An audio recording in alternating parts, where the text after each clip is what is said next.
Bien, rapidito voy a saludar a nuestros invitados de hoy. Jorge querido, Jorge Giacobbe. Una mirada breve de opinión pública. ¿En qué anda? Respecto de lo que dijiste recién, a mí me parece que hay que evaluar si estamos teniendo miedos viejos.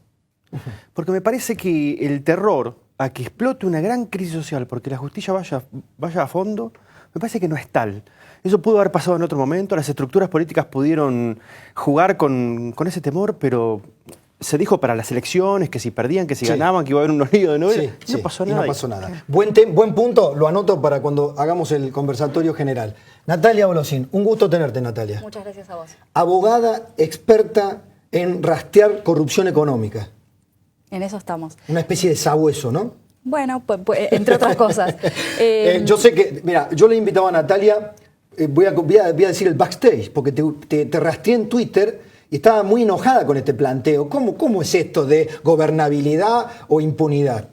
Un anticipo, dame. Un anticipo. Hay un falso dilema, primer punto. Segundo punto, desde lo prescriptivo hay que reemplazar gobernabilidad por Estado de Derecho, si no este país no va a avanzar nunca. Y desde lo pragmático no es una buena idea para el gobierno hacer este planteo de negociar impunidad por gobernabilidad. Bien. Me paso aquí. Luis Gasulla, querido Luis. El martes pasado, ¿lo recuerdan los televidentes de Conversatorio? Dijo, habla Fariña, cuenta todo. Le digo, ¿cuenta todo? Poné ahí abajo, le decía. Y contó todo. Sí, y a pesar de lo que diga hoy un sector del periodismo cercano al kirchnerismo, que Fariña se arrepintió, Fariña va por más y pidió ampliar su declaración indagatoria. ¿Y ese ampliar significa más nombres, más entramado? Más nombres y presentar la documentación que estaba llegando desde el Uruguay con distintas información de los campos, de terrenos, del círculo de Lázaro Báez y de otros empresarios cercanos al Ministerio de Planificación y demás. Beto Valdés tiene un oído. ¿Cómo andas, Beto? Siempre tiene un oído lo que pasa puertas adentro en Casa de Gobierno. ¿Hay preocupación? Mucha. La misma que tiene Casanelo, la misma que tiene gran parte de la clase política, el mundo empresario. Empezó, lamentablemente, contra lo que decían un poco todos, la sanata de la ética de la responsabilidad. Con ese verso que nos metieron en el Pacto de Olivo, que reformaron la Constitución, que voltearon varios gobiernos, que se fue de la Rúa, que se fue Rodríguez Sá, siempre con la sanata de la ética de la responsabilidad. Las cajas de Carrió también lo pararon. Se paró absolutamente todo con esa gran sanata. En esta oportunidad me parece que así como Jorge recién decía que la sociedad está preparada para eso, creo que la clase política, te diría, el círculo rojo, como le gusta decir al presidente, no se banca un jabalato argentino. Bueno, un anticipo para el conversatorio. Bueno, ya de Lázaro, de Cristina, del kirchnerismo, ya está dicho casi todo. El tema es ahora este gobierno, ¿sabe lo que hace? ¿Sabe lo que hace frente a los dilemas cotidianos que se le presentan en torno a la justicia? Jorge Lanata decía, Mauricio Macri responde como un empresario a un problema político. Fue a la justicia, se presentó con el tema de los Panama Papers. ¿Qué está pasando con Fariña? Bueno, no, específicamente con Fariña y otras cosas. En relación con la investigación, si vos tenés a un arrepentido que te cuente un montón de cosas y después la justicia acciona tarde, nunca vamos a llegar a la verdad. Es lo que pasó en el Chaco, en los allanamientos llegaron 5 horas más tarde, ya estaban advertidos, se llevaron de todo en las empresas de Biancalani vinculadas que supuestamente en el Chaco todos sabían desde hace años que en realidad el dueño era Lázaro Báez. Llegaron tarde, 5 horas, rescataron mucha documentación, pero otra se les fue. Y Fariña va a ampliar su indagatoria. La realidad es que este gobierno no lo está cuidando, no lo está protegiendo, está peor que nunca. De hecho, él... Y eso sí es responsabilidad del gobierno. Digo, una cosa es que el gobierno no se meta en el plano de lo judicial, netamente la jurisdicción, pero esto es responsabilidad del Ejecutivo. No lo está cuidando. De hecho, hoy amenazaron a los familiares, al padre, le enviaron la Metropolitana a La Plata, hay que decirlo, pero parece ser que siempre están un paso atrás o llegan tarde. Y a mí como periodista me pasa muchas veces que el interés que antes tenían con los denunciantes, con los que sabían, con los que tenían información, cuando eran oposición lo tenían. Ahora parece ser que se ocupe la justicia. Beto, ¿qué pasa con la interna allí en Cambiemos? Hubo una reunión de Elisa Carrió hoy. Y Ernesto Sanz y el presidente. Sí. Es como que, bueno, vuelve a aparecer la figura de Sanz para tratar de mediar el canciller. un poco. claro, una especie de canciller y tranquilizar los ánimos. El balance, lo que ha trascendido, no ha sido bueno. Dicen que Lilita se fue mal. No digo que vaya a haber ruptura ni nada por el estilo, pero evidentemente son más los desacuerdos hoy por hoy entre la líder de la coalición ¿Por cívica qué? y Porque el ¿qué presidente. está pensando, Carrió? ¿Que Macri Bueno. no va a terminar de ir a fondo? No, vamos a hechos concretos. De alguna manera, hoy Carrió representa, es como la líder de los halcones en este debate que vos estás planteando. Sí. Ella está en la vereda de enfrente a la ética de la Así que responsabilidad. no lo he planteado yo, lo he recogido. ¿no? Es el debate que hoy está en todas las mesas del mundo empresario y político. Como Diría, de las elites, como diría, el decía Eduardo turco, Costa. diría el turco Asís, que anoche lo veía, ¿dónde se establece la línea de corte? Exactamente.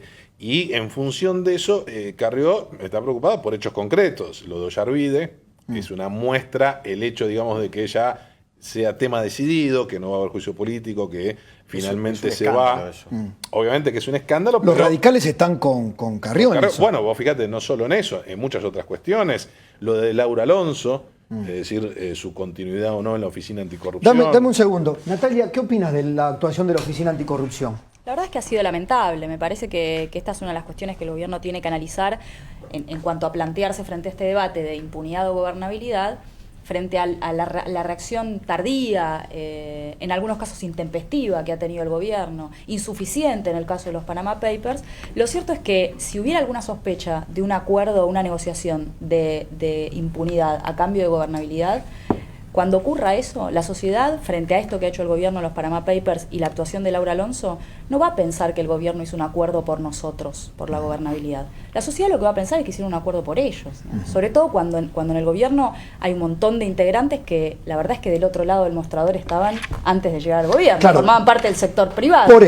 Por eso, cuando de las revelaciones de Fariña aparece Ángelo Calcaterra, ¿no? Que lo toca a IEXA, corregime, al grupo, a la histórica empresa de Macri. ¿Realmente el presidente quiere ir a fondo? ¿Es un boomerang? ¿Sabe dónde está el final de la historia? ¿Están dispuestos a sumergirse en la dinámica? Yo me acordaba de Dante Panzeri, con el fútbol, la dinámica de lo impensado. Y esto es un poco una dinámica que nadie sabe cómo termina. Hay un punto acá central, me parece, que es que cualquier gobierno que diga que va a luchar en serio contra la corrupción va a tener que cambiar el sistema de compras públicas. El modo en el que se hace obra pública en Argentina, con una ley de 1947, un sistema obsoleto, no puede continuar más. Y esto, en este tema puntual, el gobierno ha sido claro, expresamente han dicho que no lo van a cambiar, no ven un problema en esto. Lo dijo Laura Alonso, lo dijo el ministro Frigerio, lo dijo el propio presidente Macri. Ellos no ven un problema en que los amigos del poder sigan contratando con el Estado. Natalia, dijiste insuficientes explicaciones sobre el tema Panama Papers. ¿Qué deberían hacer? La verdad es que deberían haberse puesto de cara a la sociedad, poner un papelito arriba del otro, mostrárselo a la prensa, no a la diputada Carrió, a quien respetamos todos y tiene una autoridad moral intachable, pero ella no puede constituirse en garante de los derechos de la sociedad saber, mucho menos a la Oficina Anticorrupción, que tiene su legitimidad, digamos, herida por decirlo menos. Me parece que, de nuevo, esto ha sido insuficiente. El dilema de la gobernabilidad y de la impunidad me parece que es falso. Lo muestra la historia, digamos. Pregúntenle a De la Rúa cómo le fue con ese dilema, cómo nos fue a nosotros. Como se decía antes acá también, el costo de la corrupción para la sociedad es muy alto, el status quo ya nos perjudica de por sí. Digo, díganle a las víctimas de 11 que vamos a pactar impunidad. Parece que esto no puede continuar más. Argentina lo que necesita no es gobernabilidad, es Estado de Derecho. Que es mucho más vidrioso que pactar impunidad, porque pactar impunidad in totum sería, bueno, nadie va preso. Esto es un mecanismo más sofisticado. Pero hoy me decía Marcos Novaro, lo discutí en radio con Marcos Novaro. ¿Alguien puede imaginar a Macri negociando con alguien del peronismo diciendo, bueno, muchachos, van a caer 3 de acá, 2 empresarios y 1 de acá? Yo entregaré a alguno. No, es imposible, porque este Macri que hoy no controla, por decisión propia, no controla a los jueces, no controla a los fiscales, no controla el servicio penitenciario. Lo que pasa es que hay negocios, lo que vos decías, hay negocios. Yo recuerdo una anécdota que me contaba una vez Pablo Joclender, que me decía que cuando Eve de Bonafini en las marchas criticaba mucho a la gestión de Macri, la mandó a llamar Julio De Vido y le dijo, escúchame, ojo, que acá tenemos obra de sueños compartidos y tenemos negocios compartidos también. Y Eve durante un tiempo no criticó tanto a Macri. Pero igual eso que vos planteas es inviable. Por eso. Es totalmente inviable, pero digo en términos políticos. Primero porque Macri no tiene interlocutor para eso. Si eventualmente, yo no creo que hoy esté pensando en eso. La dinámica de lo impensado, como decís vos, es una especie de Godzilla, que tomó vida y va, viene y hace lo que quiere. Los jueces federales ya no escuchan ni a Darío Richarte ni a Angelici porque le tienen miedo a Carrió. ¿Y el presidente con quién se va a sentar? Si eventualmente, hipotéticamente existiera eso. ¿Con Urtubey? Con Cristina no hay diálogo. Del otro lado, el peronismo está totalmente desarticulado. Es decir, me parece que es todavía... está en la imaginación de la desesperación de aquellos que están asustados, pero no es viable. Yo creo que hay que meter dentro del análisis fuertemente, Pablo, el tercer elemento, que es la opinión pública, que es la que descompone todo esto. Dos sectores políticos pueden pactar, no ir a fondo. O dos sectores políticos se pueden matar a fondo. Lo que no pueden hacer es pactar con la opinión pública. Claro. Pueden pactar entre ellos, pero no pueden pactar. Sabemos hoy que la opinión pública está demandando que la justicia haga lo que tiene que hacer. Y otras partes más pequeñas de la opinión pública están en posiciones más cínicas. Hay gente que quiere que Cristina vaya presa aunque no esté en las pruebas. Y hay gente que quiere que Cristina no vaya presa aunque esté en las pruebas. Muy bien, pero digo, hay una discusión social que nadie está de alguna manera reparando y viendo que está jugando y que está rompiendo esas relaciones que antes solamente eran una mesa de café silenciosa entre actores políticos. Finalmente, a ver, quiero establecer aquí el punto de comportamiento de la clase política frente a otros desafíos, ¿no? Porque nos estamos entreteniendo con esto y es un tema medular, pero el gobierno hoy ha dicho Macri, yo quiero la agenda del futuro, no quiero mezclarme con la agenda del pasado. El gobierno está reaccionando ante la amenaza, ojo, la amenaza de una Espinosa en La Matanza, de un Barrio Nuevo que le ha dicho, ojo con el conurbano. Hoy María Eugenia Vidal ha admitido a la gobernadora el estado de fragilidad social que ha generado este ajuste. Digo, a la hora el peronismo de decirle al gobierno o de amenazar al gobierno o de condicionar al gobierno en este tema del avance de la corrupción, tiene otros elementos, como estos, ¿no? En cuanto a la gobernabilidad. ¿Cómo crees que está funcionando eso? Pero es un peronismo absolutamente distinto al que tuvo que enfrentar Fernando de la Rúa, incluso al de Alfonsín, donde había dos sectores, que era la Renovación y la Ortodoxia. Acá está Cristina y estos muchachos, que son más, si querés, más de centro izquierda o del centro a la izquierda que peronistas, y después una serie de gobernadores que van y vienen, que no se quieren pelear con Macri. Está bien, pero olvidémonos de la gobernadora y nos situemos en el conurbano. Sí. Acá está. Tenés el polvorín Espinosa, siempre está en el conurbano. Está bien, tenés a Espinosa, pero tenés muchos intendentes enormemente moderados porque miran las encuestas, ven a María Eugenia Vidal con el 70% de imagen positiva. Más arriba que Macri. Está más arriba que Macri. ¿Es así, Jorge? Sí, claro. Vidal en provincia de Buenos Aires está más arriba que Macri, pero digo, amén de eso, por más que un intendente de la provincia de Buenos Aires pueda poner 30 micros en la Casa Rosada para hacer un despelote, no hay una sociedad que entre en una psicosis colectiva, no los va a acompañar nadie, lo que le da a la gente es asco esto. Aparte de lo interesante es aclarar que vos fíjate, los que están hablando, ninguno es intendente. Porque Espinosa no es el intendente de La Matanza, hay que aclararlo. Sí. Déjenme preguntarle a Luis Gasulla. Pero la opinión pública está en las redes sociales, en las encuestas, pero en la calle está esa militancia. Está bien, y también es una forma de presión, lamentablemente. Está bien, esa no está militancia, organizada la opinión 500 pública. personas, 2000, ponerle 3000, pueden romper 3 vidrieras, sí, pero no puede haber una revolución, no puede haber un gran lío social, porque la gente no los va a acompañar. No hay clima social. La gente eso. deja matarse a los políticos como viendo una riña de gallos. ¿Saben qué pienso?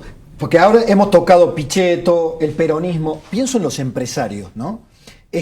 Porque hasta ahora apareció Lázaro Báez, Cristóbal López, apareció el presidente de la Cámara, Warner, pero cuidado, Fariña tiene impulso todavía en datos y en pruebas para que esto se ramifique más todavía. Sí, hay muchísima información todavía. Hoy me daban el nombre de alguien que la justicia, y creo que el periodismo tampoco nunca lo mencionó, que es un tal Eduardo Cafaro. Era el que le manejaba la contaduría a Néstor Kirchner, era el creador de cuando se llevan los fondos, los famosos fondos de los artilugios. Es el que le hizo el contacto con Aldo Ducler. Aldo Ducler termina siendo el operador, que sería interesante también, porque ahí empieza toda una historia. Recordemos que Aldo Ducler es el que determina armando todo el paquete offshore a Néstor Kirchner con la plata que cobra por las regalías petroleras. Ahí en realidad también la relación era con Clarence. Ducler. Claro, Clarence también es el hombre clave. Tenía relación en su momento porque estaba al frente ahí con. Era el que manejaba los bonos, el más importante que manejaba los bonos en la Argentina. Tenía relación con prácticamente todos los gobernadores.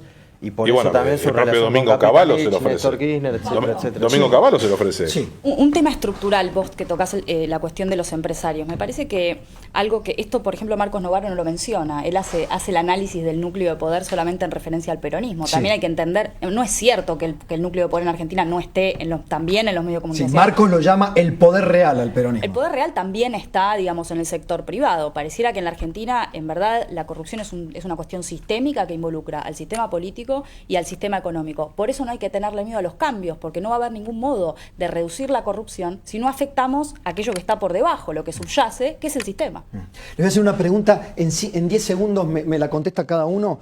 Cristina presa, ¿no? Cristina detenida. Conmoción social, revolución política.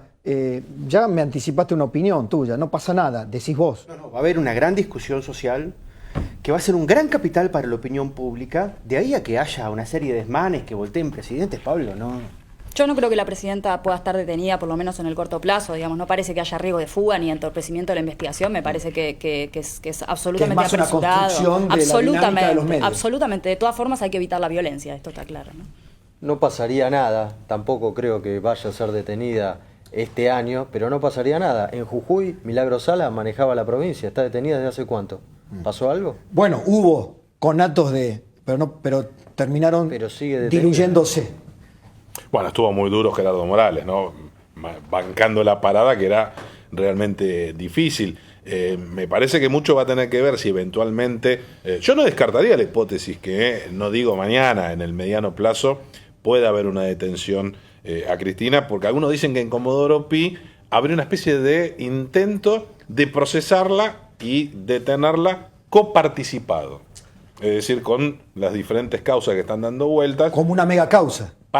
Y aparte, algunos dicen, para no dejarlo solo Bonadío, que se lleve los laureles, y otros plantean, y para que no sea el pobre Casanelo, que no puede con su alma. Yo creo que en términos culturales lo que cambió en los últimos 30, 40 años de la Argentina, Pablo, es que antes se le ponía mucho el cuerpo y poco la cabeza a la política, y ahora se le pone más la cabeza y menos el cuerpo. Por eso hoy tomar la calle no tiene el sentido que tenía hace 30 años. Hoy tomar la calle y la gente circula por la lateral. Gracias por este conversatorio de excelencia, por ustedes. Digo, porque me parece que el televidente se lleva algunas frases, algunos conceptos, una idea, al menos de los falsos debates que muchos van a estar presentando. Ojo, ya nadie puede ser ingenuo en la Argentina. Pausa final.